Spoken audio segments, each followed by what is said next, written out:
All right, so we have just covered, and just in a little bit, I'm going to kind of recap where we went over a very important revolution, the American Revolution. And we're going to move into now the topic that is equally important. I mean, all of it's important, but I mean, really fundamental to what the direction that the United States is going to go in, because we're still not at the point of being the United States quite yet. We have a revolution. So what do you do? This is always the trick. I mean, you can have a successful revolution, which is an accomplishment in of itself for any type of revolution, okay?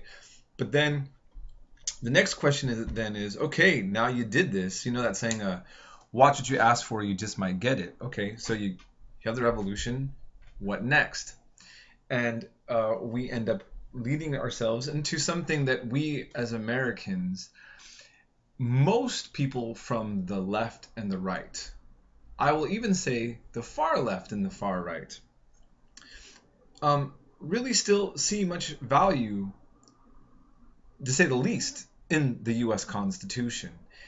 And that is, I mean, I remember when I was in high school, my government teacher, the way he talked about the US Constitution and the way that it was made, I have to say, was quite inspiring. He was very poetic about it and very passionate to say, this is the most amazing symphony of ideas put together in this brilliant document, the US Constitution. So, whether or not you feel that it's that way, that is essentially, I think I'm representing how Americans think about it. I mean, we conceive of our Americanness linked to the Constitution. In fact, when I became a substitute teacher, I believe in the past I had promised that I would never remember the Communist Party. So, in case you guys were wondering, but now, anyways, at least several years ago, I had this sign saying that I promised to defend the Constitution. Now, I'm not quite sure as a substitute teacher what I was supposed to do. If I saw someone violate the Constitution, should I punch them, or what? What was I supposed to do to defend the Constitution, or just defend the legacy? It's not really clear language, but it's sending me a message that as a public servant being paid for by taxes, that the upholding of the U.S. Constitution, even in the role of a sub, is something that I have committed to, which I haven't really talked about or thought much about in a while until I was going back into this section. Now, why do I now put out this? I always like to kind of integrate modern history into the context of what we're talking about, and I like to be a little controversial to get us extra stimulated into what's really at stake. So, putting up here, what does the Constitution mean? Now, you're going to see in the way that I pose this lecture, and what I'm going to focus on is this delicate balance between how much power the state is authorized to have and how much right individuals, we as citizens in the state that are wedded into this contractual arrangement, if you want to put it that way, have. And at what point does it break down in light of the issues of security? Okay? Because right now, especially since 9/11, a real terrorist attack, and not talked about as much, as I mentioned though, but with Timothy McVeigh, an American U.S. citizen who also did a terrorist attack. If you go from that time and you get now into times of war, must certain rights be restricted for the sake of security? For some people, or for many, this is a no-brainer. On the other hand, there's always this fear for people who are ardent and passionate about liberty, that you can't compromise liberties even under security threats, because that's the slippery slope down to giving the state an excuse to have more power, you see, or power that it's not authorized to have. This would be like in theory. And this is where I think sometimes the far left and elements of the far right actually get together. And I think that the more liberal and kind of mainstream conservative groups are less committed to or consistent. But, that's my observation.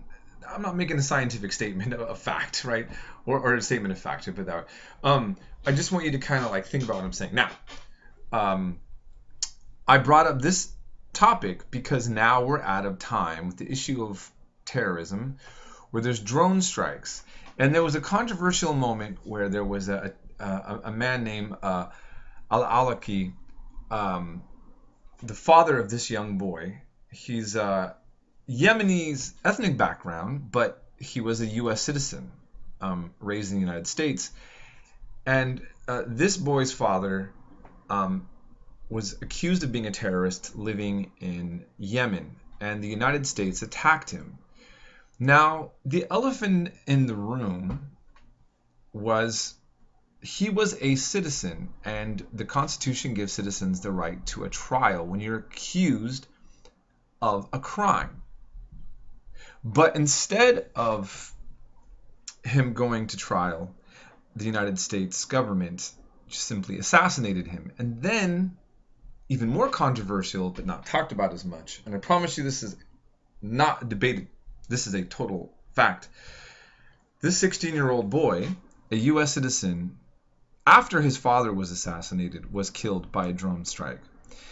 And you can watch Obama's press secretary, if you put on YouTube, when he's challenged about this, he basically says, well, his father shouldn't have been involved in X, Y, and Z, and sort of implying that, you know, it's the father's fault that the son got assassinated. You know, a U.S. citizen, a 16-year-old, without even a trial.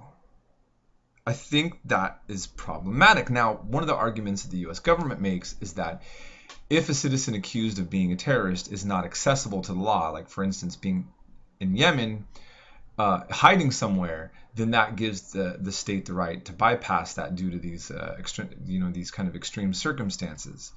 Do you buy into it? Now, Ron Paul is a Republican. He was outside of the box in many of traditional political opinions.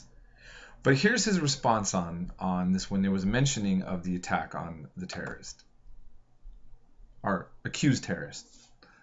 Overnight our time, and where all of us were killed confirmed by the American government. What do you think about that? Is that a victory for President Obama? Let's hope not. No, I don't think that's a good way to deal with our problems. He's born here. Al-Awlaki was born here. He's an American citizen. He was never tried or charged for any crimes. Nobody knows if he ever killed anybody. We know that he might have been associated with the underwear bomber. But if the American people accept this blindly and casually, that we now have an accepted practice of the president assassinating people who he thinks are bad guys, I think it's sad. I think what would the people have said about Timothy McVeigh?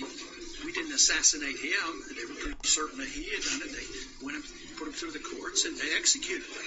But to start assassinating American citizens without charges, we should think very seriously about this. Does that only apply to American citizens? I mean, would you say the same thing about bin Laden? Not exactly, because he was involved with, 9/11, and I voted for authority to go after those individuals responsible for 9/11. Al-Awlaki, nobody ever suggested that he was participant in 9/11, so they've never been specific about the crime. Okay, so I just wanted to give you perspective on that, looking in the modern times, but I want you to see that this debate rages all the way back to the time period that we're talking about. In the creation of the Constitution and the new Republic, and some of the battles that our founding fathers had over the issue of the role of the state, and also in suppressing insurrections or dealing with foreign governments, and the way that you preserve liberties. Okay. I also want to say this. I want to recap and just go back. That as I was reading a lot of the comments and the discussions about the role of the revolution, and we look at Howard Zinn's book and this issue of whether or not it was rich elites manipulating the poor masses or not, or the fact that there were people having rebellions. I want to kind of rein us all back into some perspective here and make sure that we're kind of grounding ourselves better and looking at what took place. What I'm trying to show is that when I talked about myths and myths and legends of the revolution, to clarify what I meant is, I think for many people in the minds of the way that people have looked at the American Revolution, is that it was really straightforward. You had like the movie like The Patriot, where, you know, Americans see the tyranny of the British, they unite, they kick the British's tyrannical butts out, and liberty and freedom prevail. That is a clean-cut kind of like Star Wars narrative, you know, the dark side of the Empire versus the righteous rebels that, you know, with Yoda on our side and Obi-Wan Kenobi, right? Okay. And what I'm just trying to show you, and I think that what Howard Zenn's book helps balance out, is that when you have a revolution, which is really a civil war, as one person mentioned, you're having, it's war. And George Washington, you know, he won the war. I mean, that's ultimately his legacy, is despite all of his blunderings in his early life and some of the problems he had, he pulled us through. Many of these elites, as I mentioned also, were aware that if they didn't win, they would be killed by the British for treason. And so a lot of people felt desperately, once you kind of get that ball rolling, you've got to win. And you're going to have, you have one hand, you have merchant classes, and then you have frontiers people, and you have a whole different set of factors going on. And what I'm hoping you're seeing is that the revolution, like all revolutions, was messy. And you had different sectors of interests. Ultimately, though, it won, and it wouldn't have won if there wasn't enough support to make it happen, especially against a large empire. That's something that I want you to think about. Now, the question of it being a revolution, it did not overturn classes. It's the reason why people also debate of whether or not it was a revolution is it wasn't like France or the Russian Revolution, where you literally overthrow the ruling class. The ruling class that was here essentially remained intact, but it was the ruling class fighting for independence against the foreign, the colonial, imperial power that was, they were supposed to like represent Britain essentially, or the interests of Britain, and they chose to want to create a new vision, some say a better vision of how the people here should live.